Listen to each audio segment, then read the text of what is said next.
didn't think I'd be back out here doing media tour, that's for sure.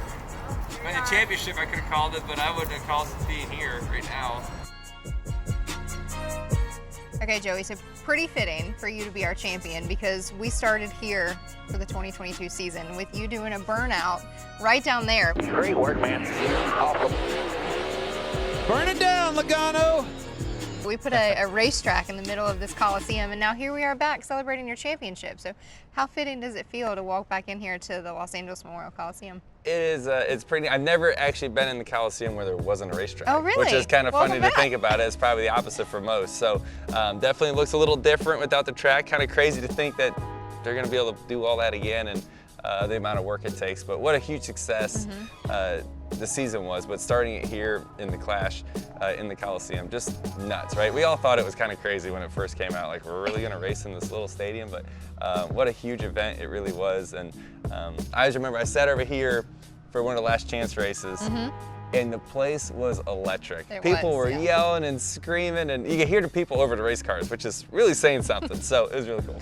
Okay, so I talked to you on Sunday after you win the second championship, and you talked about the legacy that you wanted to leave, but you come to LA and you've done a lot of things already to be a steward of the sport and to represent NASCAR. So tell me about the last couple of days.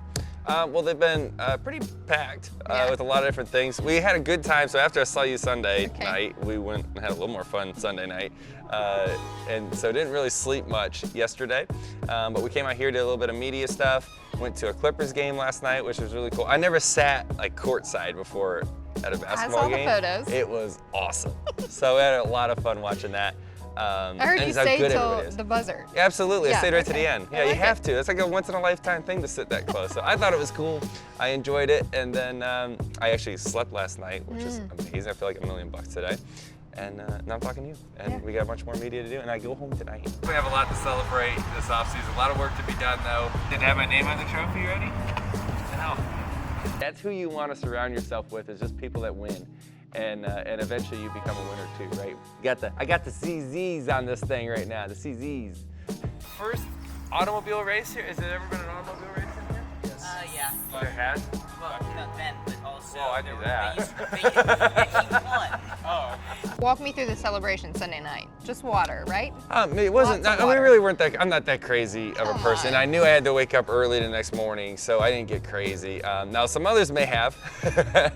we just we got a restaurant, rented out a restaurant, and a lot of the team was there. I also like the people that traveled to come see the race, Right, a lot of family, friends, and partners, and Ford was there, like all the people from Ford were there. So it was cool to have everyone together. It wasn't like this crazy loud place. We all got to talk and enjoy it and talk about the day and the year and everything that came along with it.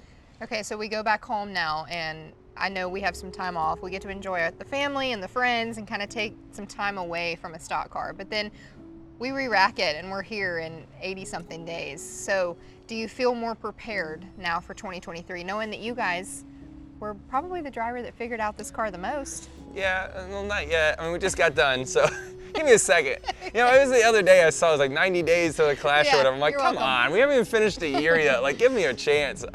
So, yeah, I have not thought about it yet.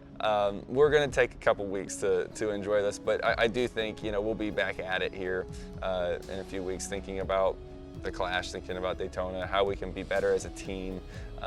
You know, there's some little things you could change. There's a lot of opportunity that comes when you win the championship. To be able to really make a difference in a lot of different categories, not just in your race team, but in the sport, and use it for good, it's awesome. And it'd be a total waste if we just celebrated the whole time and didn't take the opportunity to be better.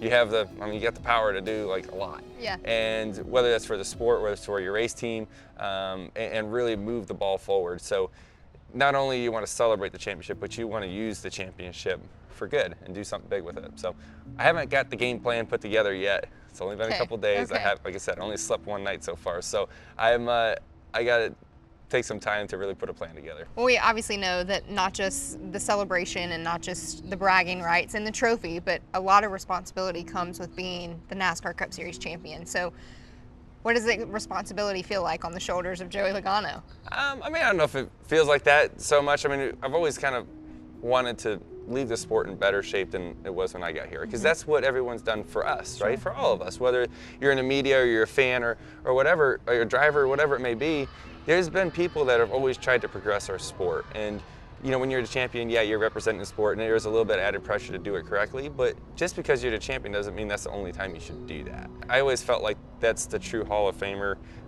mentality, and I try to do that. I'm not saying I'm a Hall of Famer, but I'm saying that I want to get to that point, but I also just want the sport to be better. And one of the coolest things is sitting on the board that chooses who's going to be in the Hall of Fame.